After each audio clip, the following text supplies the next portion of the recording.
Badan Intelijen Korea Selatan mengumumkan tentara Ukraina menangkap seorang tentara Korea Utara yang terluka saat bertempur bersama pasukan Rusia pada Jumat 27 Desember 2024. Melalui pertukaran informasi real-time dengan Badan Intelijen Negara Sekutu Ukraina, penangkapan seorang tentara Korea Utara yang terluka telah terkonfirmasi, kata badan tersebut dalam sebuah pernyataan.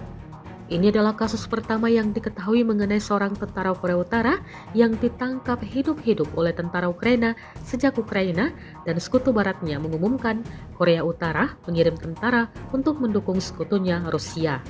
Pernyataan itu tidak memberikan rincian tambahan apapun.